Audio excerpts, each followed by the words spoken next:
Bonjour Anissé. Bonjour Anissé. Bonjour Karim, bonjour. Alors aujourd'hui, vous nous avez préparé une sélection d'innovations totalement surprenantes et on commence avec une sonnette Wi-Fi. Oui, les sonnettes sont restées dans la préhistoire de la technologie, datent du 19e siècle, on est au 21e siècle. Donc imaginez une sonnerie qui pourrait parler à votre téléphone portable, ce serait pas mal ça quand même.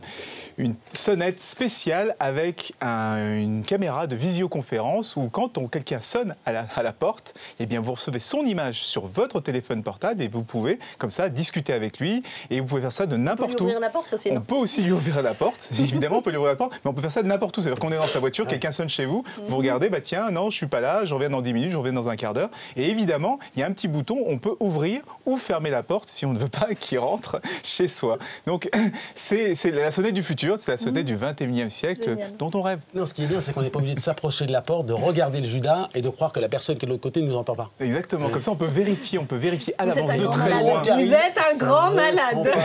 Le vécu, on a plus fort, des chaussettes pour surveiller les bébés. Alors là, c'est très sérieux parce que ça va rassurer tous les parents qui craignent pour la mort subite du nourrisson.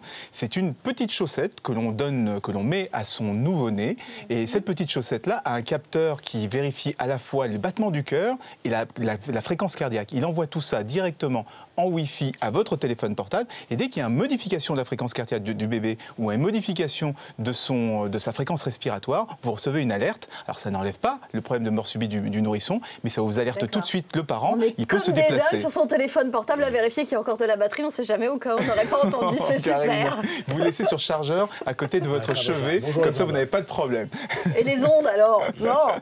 Pour les fœtus, il y a aussi des progrès techniques. Vous me faites peur aujourd'hui. Non, c'est magnifique. Vous allez voir. Aujourd'hui, les capacités d'analyse d'image sont exceptionnelles parce qu'on arrive avec des ultrasons 3D à voir ce genre d'image directement dans l'utérus. Et donc, c'est le bébé qui est en train de bâiller. Et ce genre d'image n'était pas possible avant. On pensait qu'il ouvrait la bouche. Et là, on est capable de voir qu'il bâille puisqu'il plisse aussi les yeux. C'est des évolutions de la technologie qui sont capables de nous apporter ce genre de choses, ce genre d'images fabuleuses. Et ce qui est important, c'est que le bâillement, c'est pas forcément lié à la fatigue, mais au développement du cerveau. C'est pas contagieux chez les nourrissons, c'est simplement parce que c'est leur développement cérébral. Et j'en connais qui devraient bâiller plus souvent.